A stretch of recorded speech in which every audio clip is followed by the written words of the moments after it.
মা, এই third class মেয়েকে নিয়ে ভার্সিটিতে গেলে সবার সামনে আমাকে অপমানিত হতে হবে। তুমি কি চাও তোমার ছেলের মান সম্মান নষ্ট হোক? অভ্র মায়ের দিকে এক নাগারে কথাগুলো বলে যায়।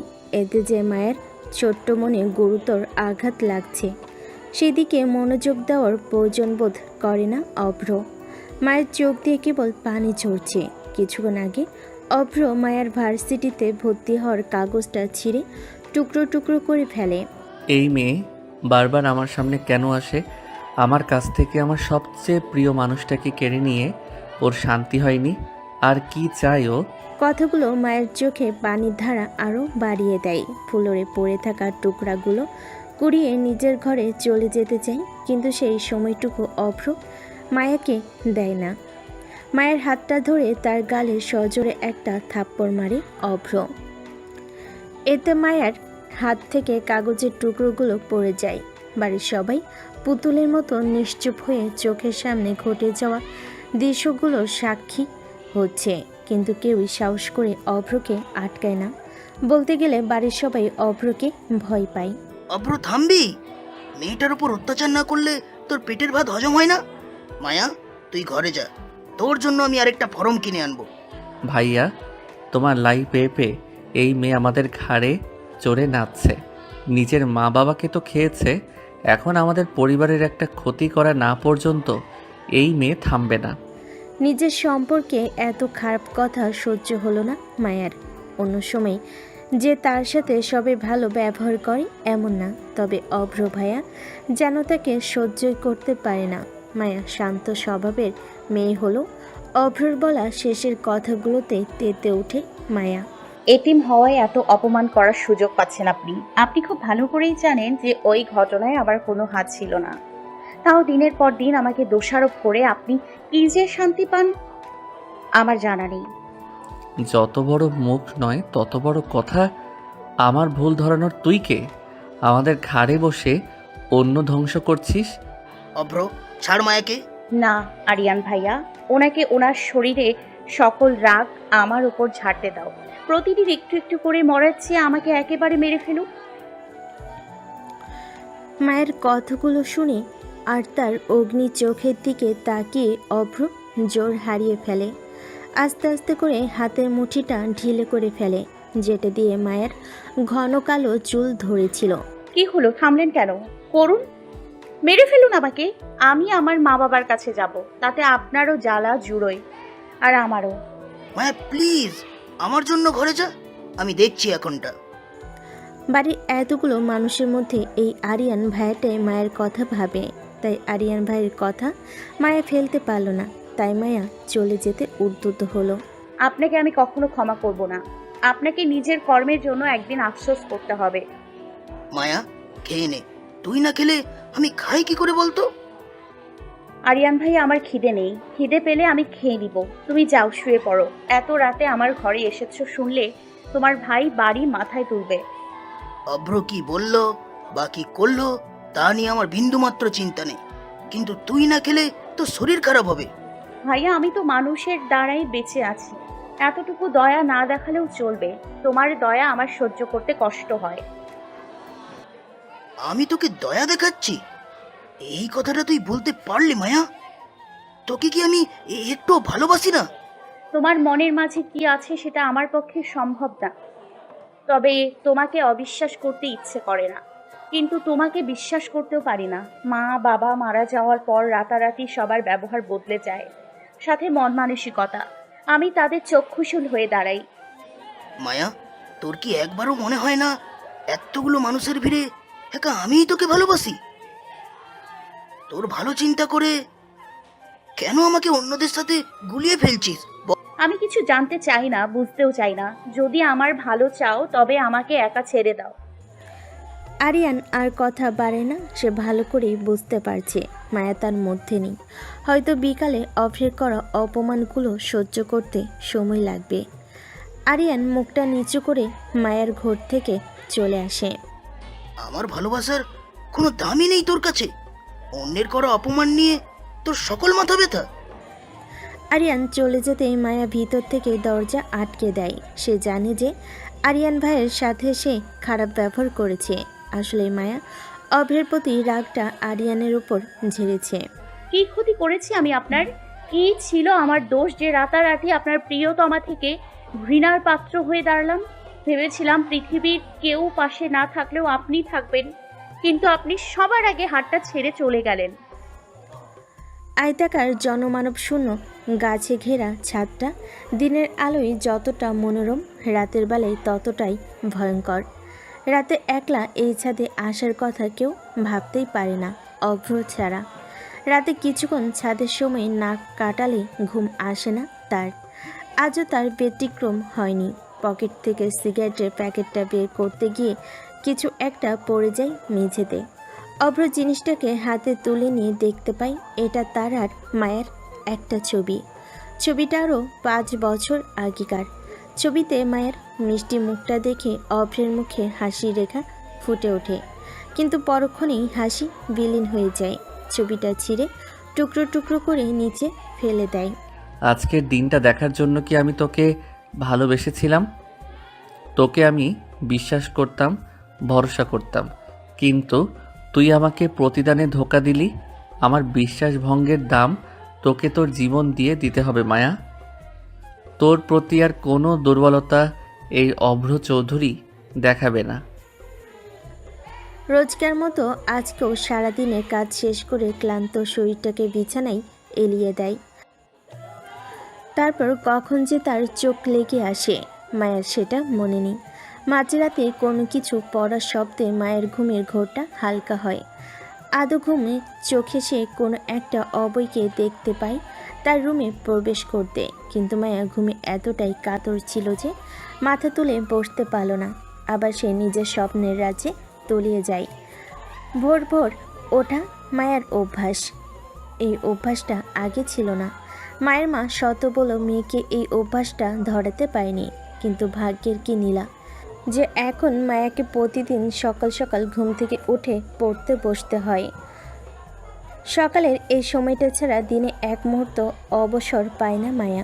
ঘুম থেকে উঠে মেঘ নিজের বালিশের নিচে একটা কাগজ পায়। কাগজটা খুলতে মেঘের চোখে খুশিতে ভরে ওঠে। এটা আরেকটা ভর্তির ফর্ম। নিশ্চয় আরিয়ান ভাইয়া রেখে গেছে। কালকে ভাইয়ার সাথে অনেক খারাপ ব্যবহার করেছি, এটা ঠিক করিনি। আজকে ক্ষমা চেয়ে নিব ভাইয়ার কাছ থেকে। ভর দুপুরে যখন বাসার সবাই ঘুমিয়ে থাকে তখন মায়া আরিয়ানের জন্য লুকিয়ে বানানো পায়েসটা ক্যাবিনেট থেকে বের করে। বাসায় কেউ তেমন একটা রান্নাঘরে ঢুকে না, তাই এক বাটি পায়েস বানাতে তেমন একটা সতর্কতার প্রয়োজন হয়নি। মায়া পায়েসের বাটিটা হাতে নিয়ে আরিয়ান ভাইয়ের রুমের সামনে দাঁড়ায়। ভাইয়া আসবো? আরিয়ান তার বিছানায় খালি গায়ে শুয়েছিল। হঠাৎ মায়ের কণ্ঠ শুনে হকচকিয়ে ওঠে। মায়া, তুই এ সময়? আসবো, একটু দরকার ছিল। একটু দাঁড়া। আরিয়ান তড়িঘড়ি করে একটা শার্ট খুঁজে গায়ে দেয়। আয়, ভেতরে আয়। মায়া অনুমতি পেয়ে আরিয়ানের ঘরে ঢোকে। হাতে বই আনা বাটিটা টেবিলের উপর রাখে। পায়েস? এখন? তোমার জন্য বানিয়েছিলাম, তুমি খেতে পছন্দ করো। তাই বলে দুপুরে? আরে মাত্রই তো ভাত খেলাম। এখন না দিলে তো আর আজকে দেয়া হতো না। তুমি খাবে না? কেন খাবো না? আমার মায়ু আমার জন্য বানিয়েছে, আর আমি খাবো না? সরি ভাইয়া, কালকে তোমার সাথে একটু খারাপ ব্যবহার করে ফেলেছিলাম, প্লিজ মাফ করে দাও। বুঝলাম, তার জন্যই ঘুষ দেওয়া হয়েছে। আমি আমার মায়ের ওপরে রাগ করতে পারি নাকি? আমি জানি কালকে তোর মন খারাপ ছিল, বিশ্বাস কর একটুও রাগ করিনি। ধন্যবাদ ভাইয়া। এখন পায়েসটা খেয়ে বলো কেমন হয়েছে। যা ঘ্রাণ বেরিয়েছে না, না খেয়েই বলতে পারি অনেক মজা হয়েছে। না খেয়ে বলো। আরিয়ান 1 চামচ পায়েস মুখে দেয়। উফ মায়ু, তোর তো মাস্টার চিফ হওয়া উচিত। তোমার ভালো লেগেছে? লাগবে না, লাগবে না, জাস্ট অসাধারণ। থ্যাঙ্কস ভাইয়া, আমার জন্য আরেকটা ফার্ম আনার জন্য। হরম? হ্যাঁ, ভার্সিটি ভর্তি ফার্ম। আমি তোমার কাছে সারা জীবন ঋণী হয়ে থাকবো। মায়া আর দাঁড়ে না, কখন কে উঠে যায় তার ঠিক নেই। এই সময় মায়াকে আরিয়ানের রুমে দেখলে বাড়িতে তুলকালাম কাণ্ড বাঁধবে। অভ্র দেখা যায় আমার কাজটা আরো সহজ করে দিল। শত সাবধানতা অবলম্বন করা সত্ত্বেও এই ঘটনাগুলো যে একজনের চোখে পড়ে যায় সেটা মায়ের অজানা। রীতিমতো তার শরীরের রক্ত টকবক করে ফুটছে রাগে। নিজের উপর নিয়ন্ত্রণ হারিয়ে মায়ের উপর ঝাঁপিয়ে পড়ে সে। মায়ের উপর আচমকা চড়াও হয়ে তাকে দেওয়ালে চেপে ধরে। মায়ের নিজেকে চানোর শত চেষ্টা করলেও পুরুষালী শক্তির কাছে হার মানতে হয় তার। আদ্র ভাইয়া কি করছেন? ছাড়ুন আমাকে। আমি একমাত্র যে তোকে মারবে, যে তোকে আদর করবে, ভালোবাসবে, সেটাও আমি, অভ্র চৌধুরী। এত কিসের তোর চাহিদা যা আমিটা মেটাতে পারবো না? আরিয়ান ভাইয়া পারবে। দুপুরে লুকিয়ে লুকিয়ে আরিয়ান ভাইয়ের রুমে গিয়ে কিসের রাজ্য উদ্ধার করিস আমি বুঝি না ভেবেছিস? মা বাবার সাথে সাথে সতীত্বও কি হারিয়েছিস? অভ্রের মুখে নিজের সম্বন্ধে এই ধরনের নিকৃষ্ট কথা শুনতে হবে তা ইহকালও ভাবেনি মায়া। এই মানুষটাকে সে ভালোবেসেছিল, এই মানুষটাকে সে সম্মানের শীর্ষ চূড়ায় বসিয়েছিল। ভাবত মায়ের গা গুলিয়ে উঠছে। অভ্রের প্রতিটা স্পর্শ মায়ের কাছে অসহ্য হয়ে উঠেছে। মায়ের নিজের গায়ের সর্বশক্তি দিয়ে অভ্রকে নিজের কাছ থেকে সরিয়ে দেয়। অভ্র প্রথমে পিছনে সরে গেল, পরে নিজেকে সামলে নেয়। এবার মায়ের দিকে অগ্নি দৃষ্টিতে তাকায় অভ্র। মায়ের হাত পিছনের থেকে মুচড়ে ধরে। ব্যথায় চোখ দিয়ে পানি বয়ে পড়ল, মুখ দিয়ে একটাও আওয়াজ করে না মায়া। অভ্র ভেবেছিল মায়া আর্তনাদ করবে তাকে ছেড়ে দেওয়ার জন্য, কিন্তু মায়াকে ঠিক বিপরীত কাজটা করতে দেখে অভ্র আরও রেগে যায়। এবার আরেক হাতে চুলের মুঠি ধরে, এত শক্ত করে চেপে ধরে মায়ের মনে হচ্ছিল যেন তার ঘাড়টা ভেঙে যাবে। এখন আমার স্পর্শ তোর কাছে খারাপ লাগে, তাহলে কার স্পর্শ তোর কাছে সুখের লাগে? ওই আরিয়ানের? মায়া ক্রমাগতই নেতিয়ে পড়ছিল। সারাদিনের হাড়ভাঙ্গা খাটুনির পর এমন পৈশাচিক অত্যাচার সহ্য করা কোনো মানুষের পক্ষে সম্ভব না। মায়ের অবস্থা বেহাল দেখে অভ্র নিজের মধ্যে ফিরে আসে। এটা সে কী করছিল? নিজের ভালোবাসাকে, নিজের প্রাণ ভোমরাকে কে এভাবে কষ্ট দিচ্ছিল? নিজের ওপর নিজেরই রাগ উঠছে অভ্রের। মন চাচ্ছে যেই দুহাত দিয়ে মায়াকে ব্যথা দিয়েছে সেই দুহাত ভেঙে গুড়িয়ে দেয়। আপনি একটা অমানুষ। আমার জীবনের সবচেয়ে বড় ভুল ছিল আপনাকে ভালোবাসা, আপনাকে বিশ্বাস করা। আপনার মুখে না আরিয়ান ভাইয়ার নাম মানায় না। উনি আপনার মতো পশু না, নিচু মনের মানুষ না। আপনার স্পর্শকে, আপনার ছায়াও মারাতে আমার ঘৃণা হয়। মায়া এক দৌড়ে নিজের রুমে চলে যায়। অভ্র হতবিহ্বলের মতো চেয়ে দেখে সেটা। একটু আগে রাগে বশবর্তী হয়ে সে বোকার মতো কাজ করেছিল, সেটা নিয়ে আফসোস করা ছাড়া আর কোনো উপায় নেই। আমি সত্যি অমানুষ। এই দুই হাত দিয়ে মায়াকে কষ্ট দিয়েছি, তাই না? এই দুই হাত কেউ এই শাস্তি পেতে হবে। অভ্রের করা অত্যাচারগুলোর কথা মনে পড়তেই মায়া ভয়ে কুকড়ে উঠছে। আজ রাতে নিচেও নামেনি, তাই খাওয়া হয়ে ওঠেনি। মায়া যে খায়নি এটা নিয়ে কারোর মাথা ব্যথা নেই। তাদের রান্না বান্না তো মায়া করে দিয়েছে, তাতেই তারা সন্তুষ্ট। রাতে মায়ার খিদে পায়, কিন্তু এত রাতে নেমে রান্নাঘর থেকে খাবার খাওয়ার সাহস হয়ে ওঠে না। শত হলো এটা তো তার বাড়ি নয়, পরের বাড়ির আশ্রিতা হয়ে এতটা দুঃসাহস করার সাহস মায়া নেই। কিন্তু পেট যে বাধা মানছে না। কিছু না ভেবে পেয়ে মায়া বাধ্য হয়ে নিচে নামে। উকি মেরে দেখে নিচে কেউ আছে কিনা। ড্রয়িং রুম পুরো অন্ধকার, তার মানে কেউ নেই। মায়া চুপি চুপি রান্নাঘরের দিকে যায়।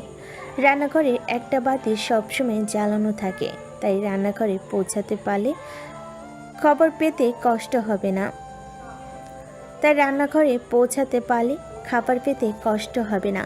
মায়া যেই না ফ্রিজ থেকে মিষ্টির প্যাকেটটা বের করতে যাবে, অমনি কেউ যেন তার পিছন থেকে কথাটা বলে ওঠে।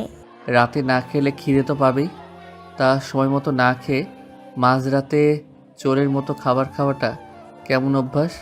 মায়ের তড়িঘড়ি করে পিছনে তাকাতেই দেখে অভ্র বুকে হাত দিয়ে দাঁড়িয়ে আছে, কিন্তু অভ্রের দুহাত ব্যান্ডেজ করা, যা মায়ের কাছে অস্বাভাবিক লাগে। চোরের মতো খাবার চুরি করছিস রান্নাঘর থেকে, তাও আবার মাঝরাতে।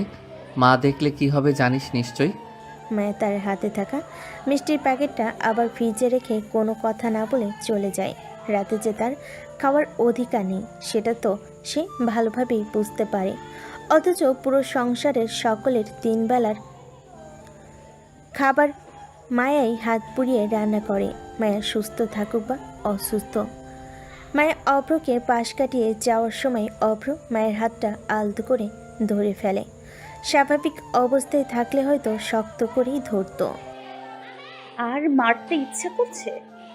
তাহলে এখন মারবেন না প্লিজ। আমার অনেক ক্ষুধা লেগেছে, খালি পেটে আপনার মার সহ্য করতে পারবো না। আর আপনার হাতের অবস্থাও ভালো না। ঠিক হোক, পরে মনের জ্বালা মিটিয়ে মারবেন। তোর ব্যথা লেগেছিল তখন? অভ্রের প্রশ্নে মায়া খানিকটা অবাক হয়। কি বললেন? বললাম তোর কি তখন অনেক ব্যথা লেগেছিল? সরি, আমার অনেক রাগ হয়েছিল। রাগ? আপনার রাগ কেন হবে? আমার জানা মতে তো আমি কোনো ভুল করিনি, অন্যায়ও করিনি, আপনার সামনে যাইনি, তাহলে কি আমার দোষ? পৃথিবীতে আমাদের অজানা অনেক কিছুই ঘটে, যেটা সম্পর্কে আমাদের ধারণা একেবারেই শূন্য থেকে।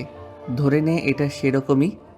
মা বাবা মারা যাওয়ার সাথে সাথে যে সন্তান সস্তা হয়ে যায় জানতাম না। আমি কি আসলেই এত সস্তা? আপনার রাগ উঠেছে তাই বলে আমার গায়ে হাত তুলবেন? মায়া মুখটা সাইড করে চোখের পানি মুছে। একমাত্র অভ্রই জানে তার বুকে কি ঝড় হচ্ছে। সত্যিকারের ভালোবাসায় প্রিয় মানুষটার চোখের পানি সহ্য করা অনেক কষ্টের। অভ্রের মন চাই নিজের হাতে মায়ের চোখের পানি মুছে দিতে, কিন্তু তার মনের কোণে এক অভিমান অভ্রকে বাধা দেয়। মায়া, ছাদে যাবি? কেন? ছাদ থেকে ধাক্কা দিয়ে ফেলে দিবে? প্লিজ এটা করো না। আমি মা বাবার কাছে যেতে চাই। প্লিজ এটা করো, আমি মা বাবার কাছে যেতে চাই। আমার ভালো লাগে না এই জীবনটা। মরে আমি মুক্তি চাই। মায়ের মুখে মারা যাওয়ার কথাটা শুনে অভ্র নিজেকে নিয়ন্ত্রণ করতে পারে না। মায়ের বাম গালে সজোরে থাপ্পড় মারে, যাতে করে মায়া নিচে পড়ে যায়। মায়া গালে হাত দিয়ে কাঁদতে থাকে। অভ্র হাঁটু গেড়ে মায়ার সামনেই বসে। মায়ের হাতটা গাল থেকে সরিয়ে অভ্র 2 হাত দিয়ে মায়ের মুখটা চেপে ধরে। এত সহজ মারা যাওয়া, এত সহজ মুক্তি পাওয়া?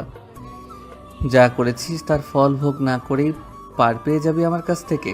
তোর মুখে যেন কখনো মৃত্যু শব্দটা না শুনি। উঠে দাঁড়া আর ছাদে চল। আমি যাব না। আমি কি তোকে জিজ্ঞাসা করেছি তুই যাবি কি না? উঠে বলেছি উঠবি, না হলে ঠ্যাং ভেঙে রেখে দিব। চুপচাপ আমার সাথে আয়। মনে আছে মায়া, ছোটবেলায় আমরা ছাদে উঠে তারা গুনতাম।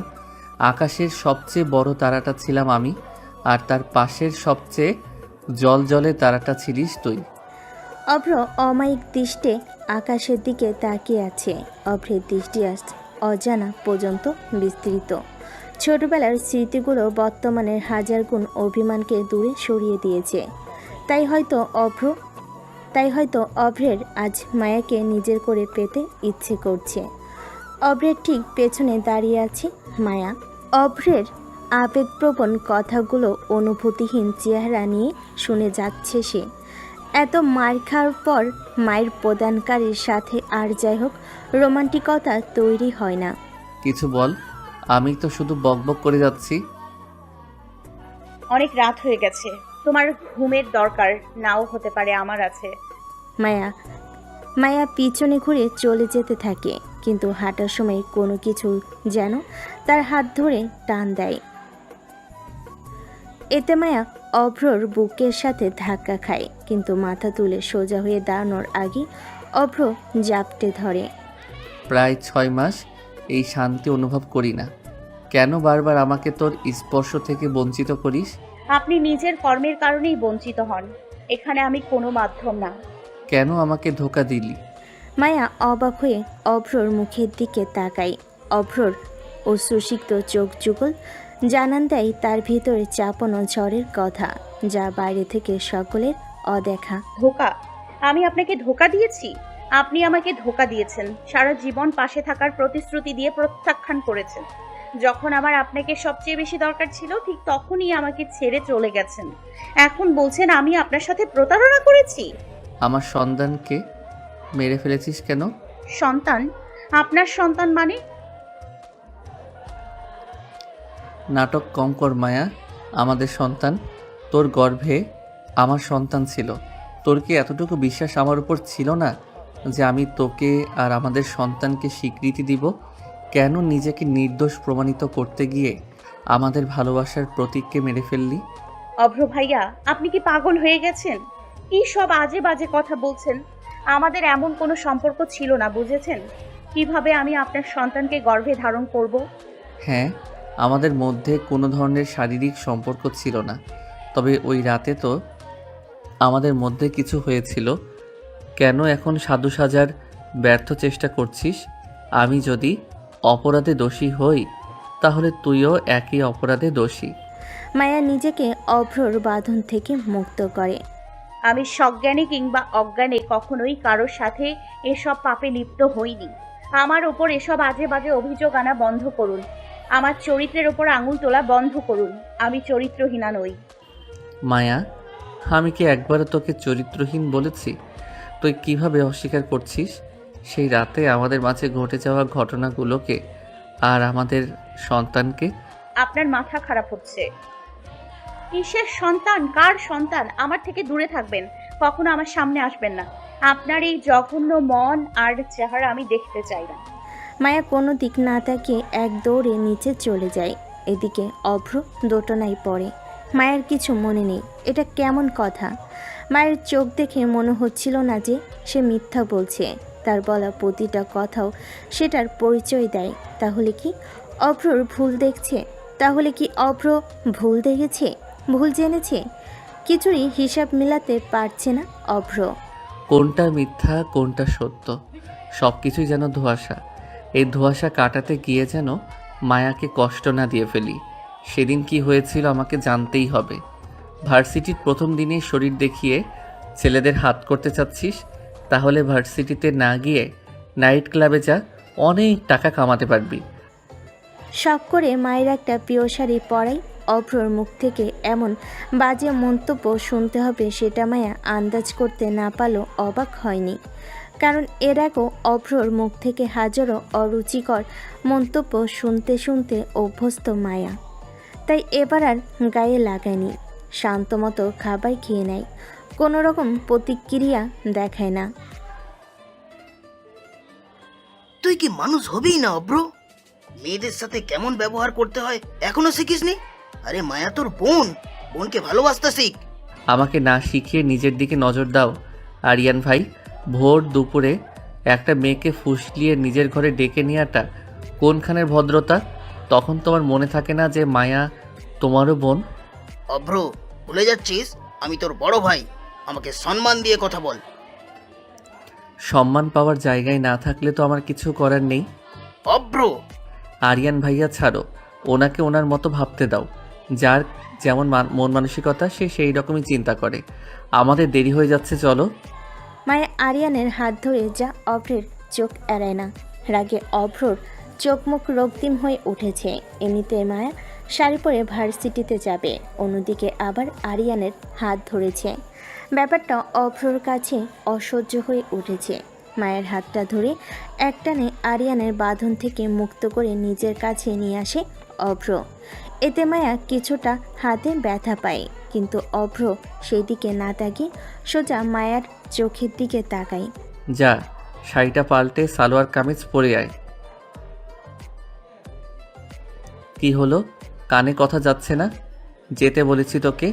আমি আপনার কথা মতো চলবো না। আমি আপনার কোনো গোলাম না। ও, তাহলে সহজ ভাষায় কাজ হবে না, কঠোর হতেই হবে। অভ্র মায়ার কাঁধের ব্যাগটা ফেলে দেয় সোফার উপর, তারপর একটানে শাড়ির আঁচলটা শরীর থেকে নামিয়ে ফেলে। অভ্রর এমন কাজে মায়া বিস্ময়ের চোখে তাকিয়ে থাকে কয়েক সেকেন্ড। তারপর হাত দিয়ে শরীর ঢাকার জন্য উদ্যত হলে অভ্র মায়ের হাত ধরে ফেলে। এখন শরীর ঢাকছিস কেন? অন্য ছেলেদের দেখাতে পারলে আমাকেও দেখা। আমি কি দোষ করেছি? আরিয়ান লজ্জায় ওই রুম ত্যাগ করে। অবশ্য মায়ের অর্ধনগ্ন শরীর যাতে আরিয়ানের চোখে না পড়ে ঠিক সেভাবে দাঁড়িয়েছিল অভ্র। অভ্রের সুঠাম দেহের কারণে মায়া আড়ালে পড়ে যায়। আপনাকে অমানুষ বললেও কম বলা হবে। আমার গায়ে হাত দিতে লজ্জা লাগলো না আপনার? কেন লজ্জা লাগবে? এর আগেও আমি তোমাকে এই অবস্থায় দেখেছি। এটা তো নতুন না। আপনাকে কিছু বলাও পাপ। আরিয়ান ভাইয়া এখানে ছিল, উনি কি মনে করবেন? আমি আমার জিনিসের যত্ন নিতে পারি জান। তুমি যেন তার চোখে না পড়ো সেই বিষয়ে আমি তোমার চেয়েও সচেতন। যাই হোক, দিনে দিনে আরও সুন্দরী হয়ে যাচ্ছিস। এরকম হলে নিজেকে নিয়ন্ত্রণ করা আমার জন্য কঠিন হবে। মায়া আর কিছু বলে না। মেঝেতে পড়ে থাকা শাড়িটা গায়ে দিয়ে ঠিকঠাক হয় সে। ব্যাগটা কাঁধে দিয়ে বাসা থেকে বের হতে নিলে অভ্রের কথাই দাঁড়িয়ে যায়। আমি তোকে নিয়ে যাব। তোকে চোখে চোখে রাখতে হবে যেন ছেলেদের সাথে মেলামেশা না করতে পারিস। অভ্র চৌধুরী বারবার আমার আর মায়ের মাঝে আসছে, ওকে আটকাতে হবে, তা না হলে মায়া কখনোই আমার হবে না। তোকে কি গাড়ি থেকে নামতে বলেছি? নামছিস কেন? ছেলেদের শরীর দেখানোর জন্য ধৈর্য থাকছে না, তাই না? অভ্র, এটা মায়ের শাড়ি। ভার্সিটির প্রথম দিন তাই পরেছি। আমাকে অপমান না করলে আপনার পেটের ভাত হজম হয় না? অভ্র কোনো কথা বলে না। পিছনের সিট থেকে একটা চাদর নিয়ে মায়ের শরীরে জড়িয়ে দেয়। আমি চাই না আমার জিনিসের উপর কারো কুনজর পড়ুক। এটা ভালোবাসা মনে করলে ভালোবাসা, অপমান মনে করলে অপমান। যা মন চাই ভাবতে পারিস। এখন নাম আমার গাড়ি থেকে। মায়া গাড়ি থেকে নেমে যায়। শোন, আমি তোকে নিতে আসব। যদি দেখি মাতব্বরি করে নিজে নিজে বাসায় চলে গেছিস তাহলে বাসায় আজকে কেয়ামত হবে। বাবা, তোমার মনে হয় না মায়ার বিয়ের বয়স হয়ে গেছে? হঠাৎ এই কথা কেন আরিয়ান? দরকার আছে তাই বললাম বাবা। তার দরকারটা কি সেটা তো জানতে চাচ্ছি। মেয়েটা মাত্র ভার্সিটিতে উঠেছে, আর কয়েক বছর যাক, তারপর দেখা যাবে। মেয়ে তো আমাদের সুন্দরী, ছেলে পেতে অসুবিধা হবে না। সেটা ঠিক, কিন্তু বাবা আমার মনে হয় অভ্রের মায়ের ওপর কুনজর আছে। তুই কি বলছিস সেটা জানিস? অভ্র তো নিজের ভাই, তার সম্পর্কে এত বড় কথাটা বলতে পারলি?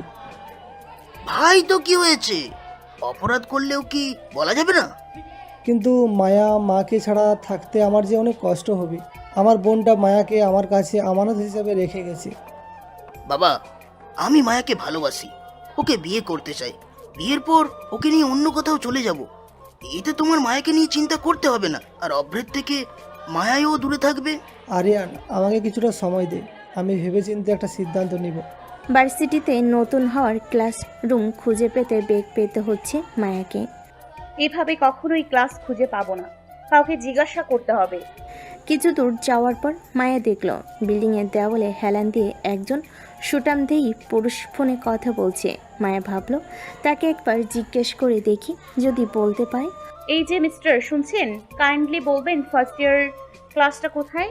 হঠাৎ এক মিষ্টি মেয়েলি কণ্ঠস্বর শুনে পিছনে ফিরে রোদ শাড়ি পরা এক অপরূপ নারীকে দেখে কিছুক্ষণ স্তব্ধ হয়ে যায়।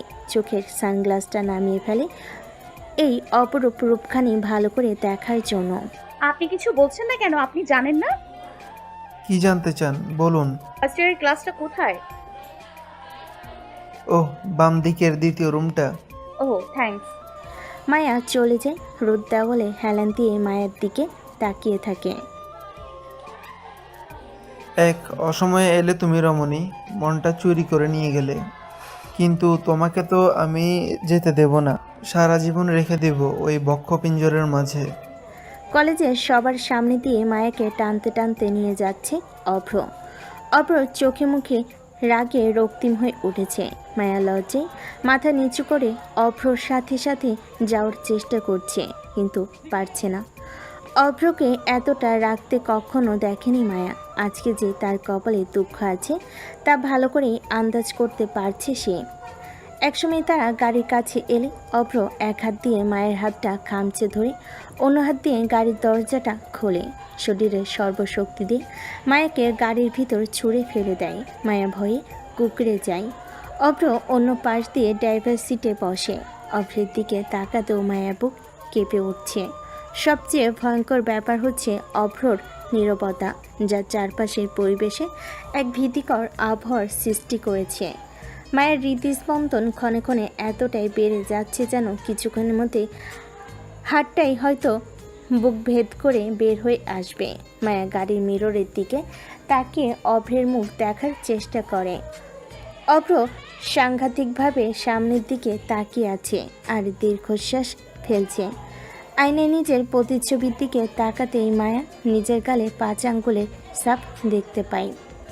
কিছুক্ষণ আগে সবার সামনে অভ্র মায়ের গালে সজোরে এক থাপ্পড় মারে। আশঙ্কিক এই ঘটনায় মায়া সহ উপস্থিত সকলেই বোকা বনে যায়।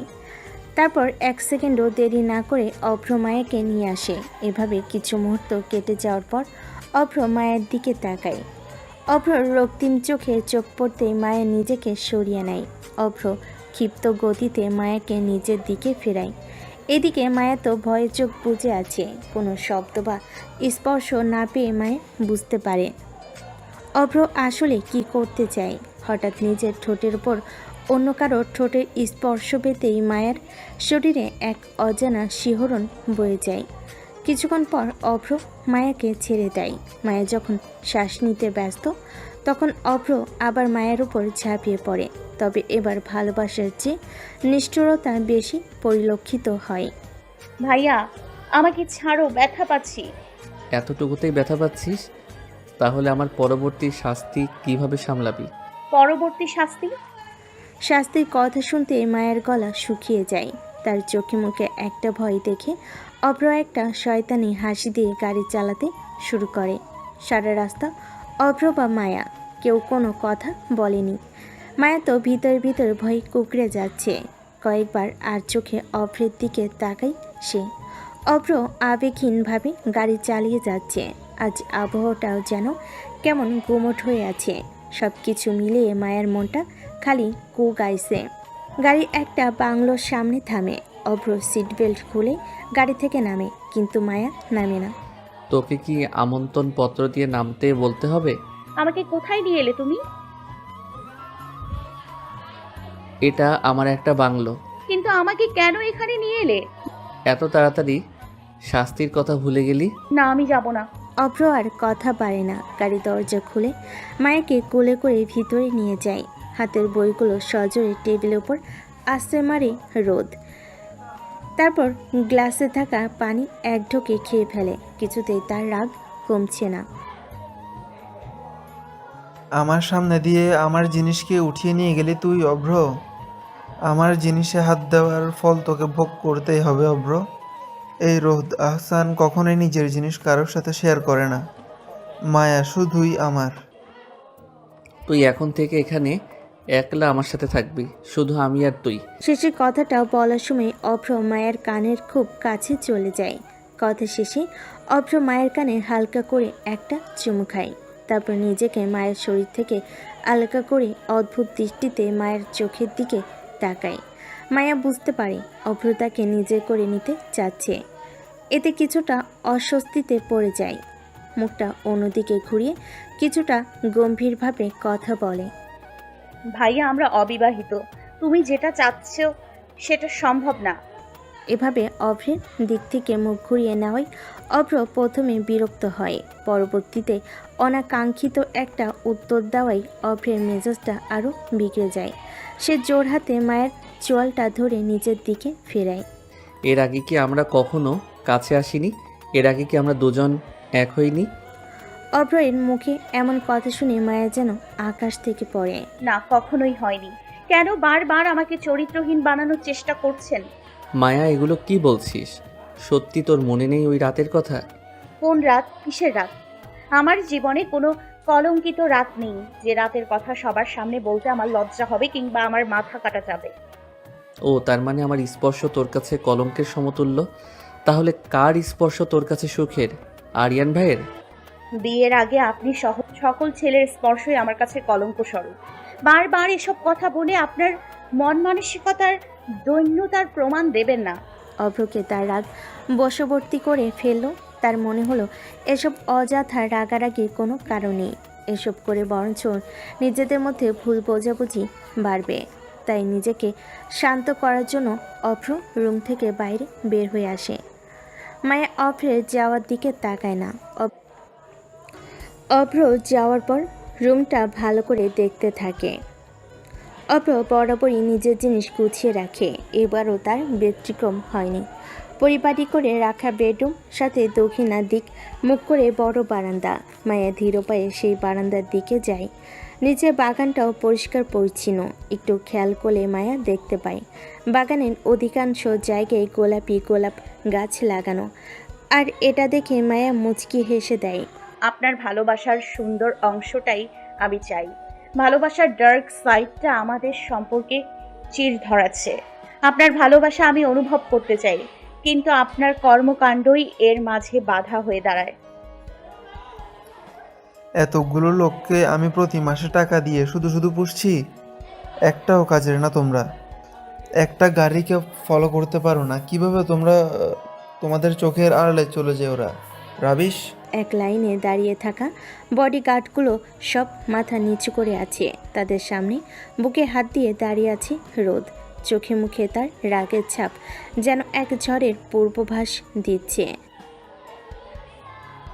যেমন করেই হোক 24 ঘন্টার মধ্যে মায়াকে আমি আমার চোখের সামনে দেখতে চাই, আর তোমরা আমার রুম থেকে বের হও।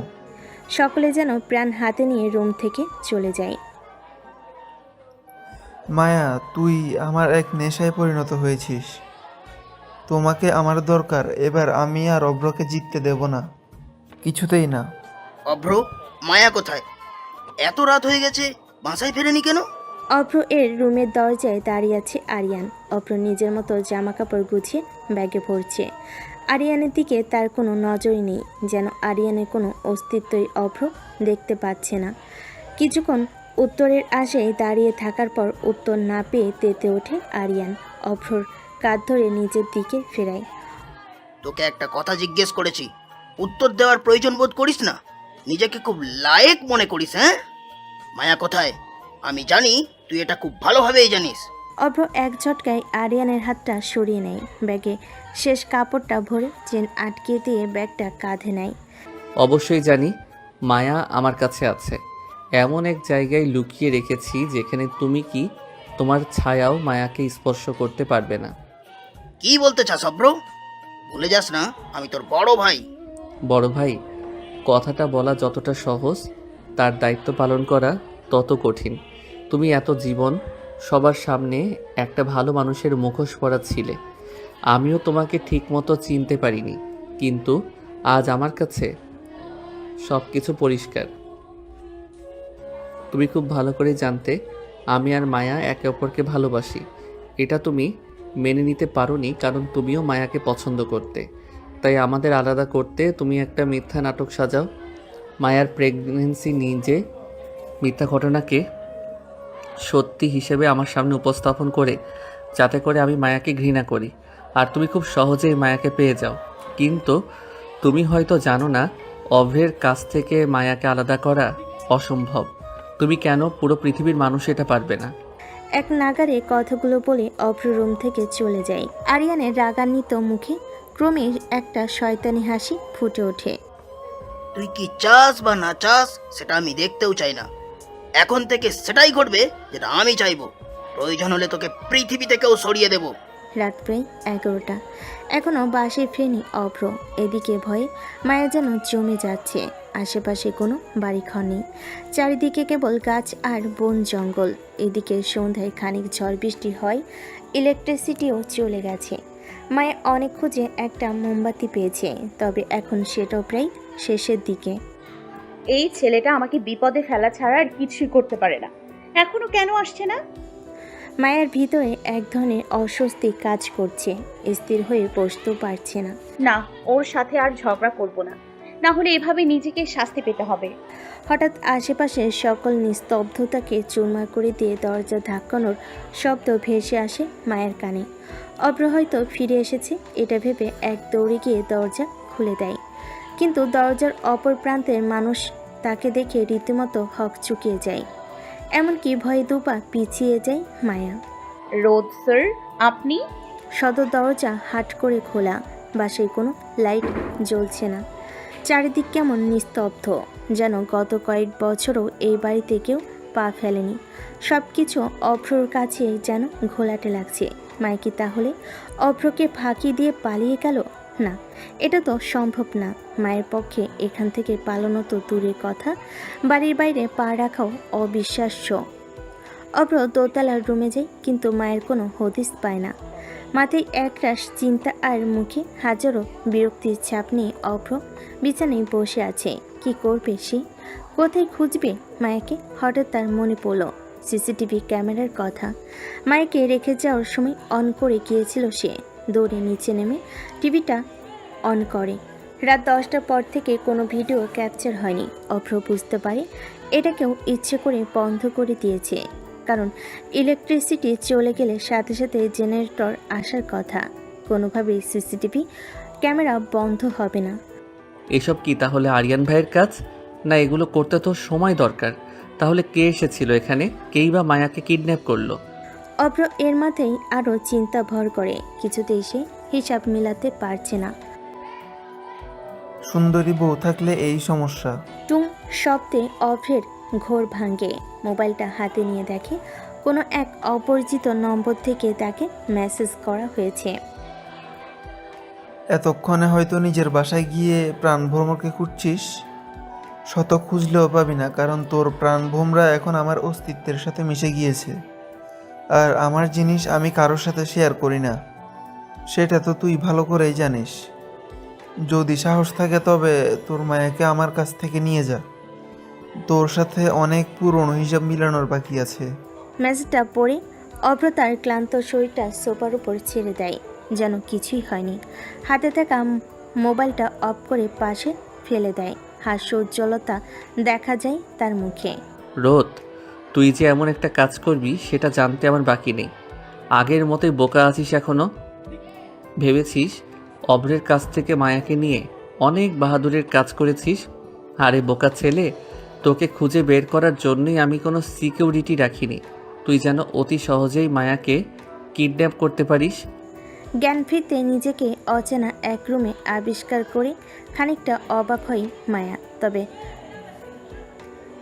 তবে অজ্ঞান হওয়ার আগের স্মৃতিগুলো মনে পড়তেই মায়া বুঝে যায় যে এটা রোদের বাড়ি। বিছানা থেকে উঠে সোজা রুমের দরজা খোলার জন্য পা বাড়ায় মায়া। মায়াকে সময় না দিয়ে অন্য পাশ থেকে দরজা খুলে ভিতরে ঢুকে রোদ। এতে ধাক্কা খেয়ে মায়া পড়ে যেতে নিলে রোদ মায়াকে ধরে ফেলে। এভাবে তাকিয়ে আছেন কেন? জীবনে মেয়ে দেখেননি? আমাকে ছাড়ুন। তোমার নামের সাথে তোমার চেহারার অনেক মিল আছে মায়া। তোমার মায়াবী চেহারা বারবার আমার হৃদস্পন্দনকে বাড়িয়ে দেয়, আমাকে অনুভূতির এমন এক জগতে নিয়ে যায় যেখানে আমি এর আগে কখনো যাইনি। মায়া নিজের সর্বশক্তি দিয়ে রোদকে ধাক্কা দেয়। অন্যের ভালোবাসার দিকে নজর দেয়া পাপ। একজন শিক্ষক হয়ে সেটাও জানেন না? নিজের ভালোবাসাকে আগলে রাখাকে নৈতিক দায়িত্ব মনে করি। এত পাপপূর্ণ বিচার করার প্রয়োজন মনে করি না। পাওয়া যায়, আমি পাবো।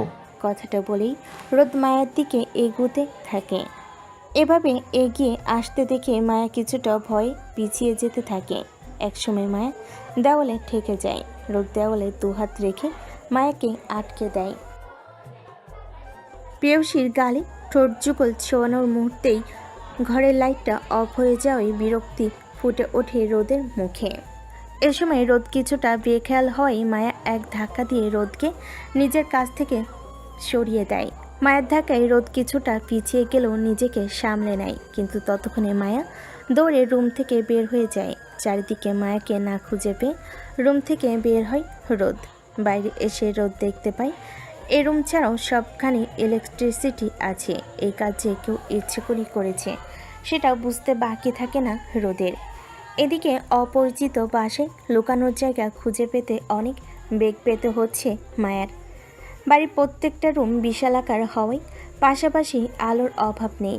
অনেকক্ষণ খোঁজাখুঁজির পর মায়া একটা ছোট্ট কুঠুরির মতো জায়গা খুঁজে পায়।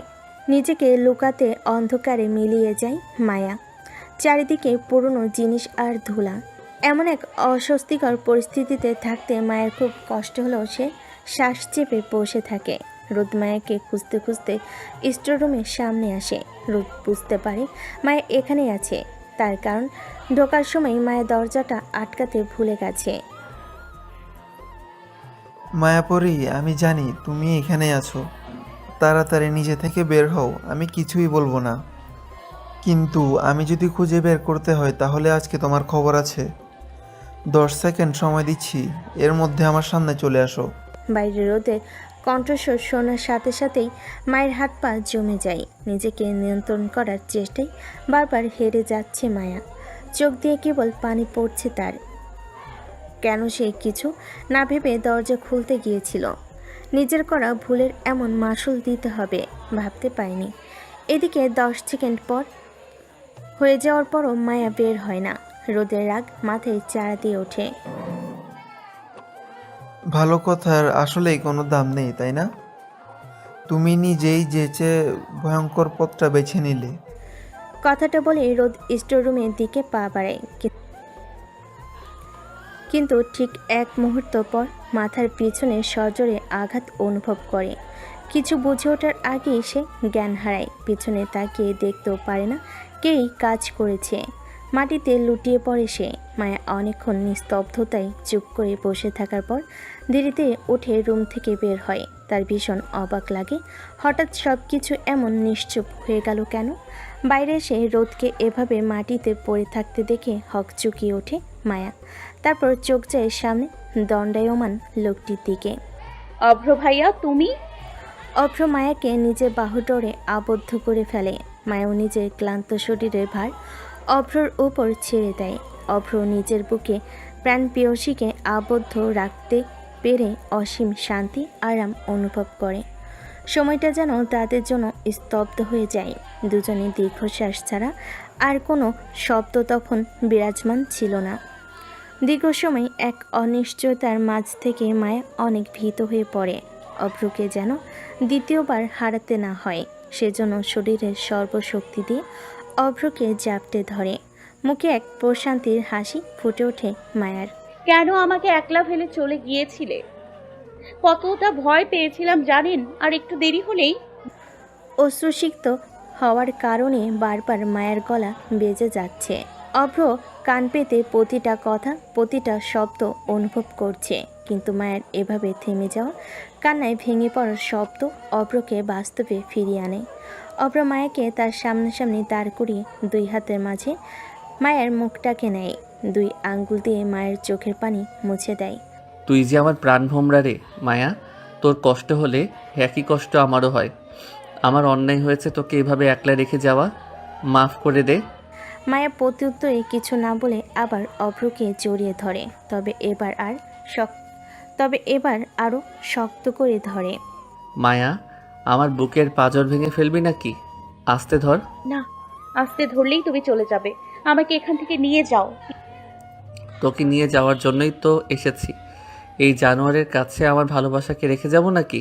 অভ্র ঘৃণা ভরে অবচেতন রোদের দিকে তাকায়। মায়াকে সরিয়ে রোদকে মারতে উদ্যত হলে মায়া তাকে বাধা দেয়। প্লিজ প্লিজ চলো এখান থেকে। অভ্রের কথা না বাড়িয়ে মায়ের হাত ধরে ও বাড়ি থেকে বের হয়ে আসে। ছি অভ্র, তোকে আমি এই শিক্ষা দিয়েছি? তুই যে আমার ছেলে ভাবতেও আমার খারাপ লাগছে। বাবা, ছোটবেলা থেকেই দেখে এসেছি যে তুমি আমার সকল কাজকে খারাপ, অন্যায় বলে প্রতিপন্ন করো, আর ভাইয়াকে মাথায় তুলে রাখো। কেন বাবা, কেন? ভাইয়ার কোনো দোষ তোমার চোখে পড়ে না? আরিয়ানের নামে একটা বাজে কথা বললে টেনে তোর জিভ ছিঁড়ে নেব। আরিয়ান তোর মতো মায়ার দিকে কুনজর দেয়নি, ভালোবেসেছি, বিয়ে করতে চেয়েছে, আর তুই জোর করে মায়াকে অন্য একটা জায়গায় বন্দি করে রেখেছিস। বাবা, তুই সবটা না জেনেই আমাকে দোষারোপ করছো। আমার আর কিছু জানার দরকার নেই। আমি আরিয়ান আর মায়ার বিয়ে যত তাড়াতাড়ি সম্ভব দিতে চাই। আশা করি তুমি এই বিয়েতে বাধা দেওয়ার ভুল করবে না। বাবা, এই মায়া কেবল অভ্রের। মায়াকে ছাড়া যেমন অভ্রের অস্তিত্ব নেই, তেমনি অভ্রকে ছাড়া মায়ার কোনো অস্তিত্ব নেই। বাড়ির সবার সামনে দাঁড়িয়ে আরিয়ানের চোখে চোখ রেখে স্পষ্ট গলায় কথাগুলো বলল মায়া, কিন্তু তাতে আরিয়ানের বিন্দুমাত্র হেলদোল নেই। পকেটে হাত গুজে মুখে ডোন্ট কেয়ার টাইপের একটা হাসি দিয়ে দাঁড়িয়ে আছে। মায়া ভেবেছিল আরিয়ান হয়তো রেগে যাবে, কিন্তু এত হালকাভাবে মায়ের কথাগুলো নিবে। ভাবতে পারেনি সে। আবারও শরীরের সমস্ত রাগ একত্রিত করে আরিয়ানকে কিছু কঠিন কথা বলতে যাবে, ঠিক তখনই আরিয়ান বলে ওঠে, অভ্রের একদিনের ট্রেনিংয়ে ভালোই পরিবর্তন হয়েছে তোর, হ্যাঁ? বড় হয়েছিস, তোর মামার কথার ওপর কথা বলতে শিখে গেছিস। আজ কোথায় গেল তোর মামার প্রতি এত শ্রদ্ধা, এত ভালোবাসা? বাতাসে মিলিয়ে গেল। একটা কড়া চাল দিল আরিয়ান। মায়া তার মামার দিকে তাকায়। তোফাজ্জল সাহেব অভ্রের বাবা, মাথা নিচু করে রেখেছে। মা বাবা মারা যাওয়ার পর থেকে তোফাজ্জল সাহেবই মায়ের যত্ন নিয়েছে। বলতে গেলে নিজের মেয়ের মতো মায়াকে মানুষ করেছে। তার কথার বিরুদ্ধে যাওয়ার কথা মায়া হয়তো কিছুদিন আগে হলো চিন্তা করতো না, কিন্তু আজ পরিস্থিতি ভিন্ন। আজ যদি মায়া চুপ করে সব মেনে নেই, তাহলে অভ্রকে হারাতে হবে, যেটা মায়ের পক্ষে সহ্য করা অসম্ভব। মায়ার প্রতি আমার ভালোবাসা শ্রদ্ধা কোনোটাই কমেনি। সেগুলো আগে যেমন ছিল এখনো ঠিক একই আছে। কিন্তু তাও যদি তোমার মনে হয় আমি মামাকে অসম্মান করছি, তাহলে এটা তোমার ভ্রান্ত ধারণা ছাড়া আর কিছু নয়। মায়া পরের লাইন বলতে যাওয়ার মুহূর্তে সদর দরজা দিয়ে অভ্রর আগমন ঘটে। বাসার ড্রয়িং রুমে এভাবে সবার অস্তিত্ব দেখে কিছুটা অবাক হয় সে। তোমরা এখানে কি করছো? কয়েকদিন পর না বাড়িতে বিয়ে? কত কাজ জানো? এই তো আমি মাত্রই ক্যাটারারদের সাথে কথা বলে এলাম। বাড়ির সবচেয়ে বড় ছেলের বিয়ে বলে কথা, রাজকীয়ভাবে আয়োজন করতে হবে। তা না করে তোমরা এখন গোল টেবিল বৈঠক করতে বসেছো। অভ্রর কথায় মায়া যতটা না অবাক হয়, তার চেয়ে অবাক হয় আরিয়ান। চোখের সামনে অভ্রের এমন পরিবর্তন দেখে ঘাবড়ে যায় সে। আবার কি প্ল্যান করছে কে জানে, অভ্রকে বিশ্বাস নেই। তবে মনের কথাগুলো মনের মাঝেই রাখে আরিয়ান। মুখে মিথ্যা হাসি নিয়ে বলে, কি করে বিয়েটা হবে ভাই? দেখো না, কোনেই রাজি না বিয়েতে। কি বলো, মায়া রাজি নয় কেন? আরিয়ান ভাইয়ের মতো এত সুদর্শন যোগ্য ছেলে আমাকে দুইটা দেখাতো। তোর 7 জনমের ভাগ্য আরিয়ান ভাইকে স্বামী হিসেবে পাবি তুই। মায়া নিজের চোখ কানকে বিশ্বাস করতে পারছে না। এ কি সত্যি অভ্র, নাকি অভ্রের চেহারা ধারণ করে অন্য কেউ তার সামনে দাঁড়িয়ে আছে? কি রে, চুপ করে আছিস কেন?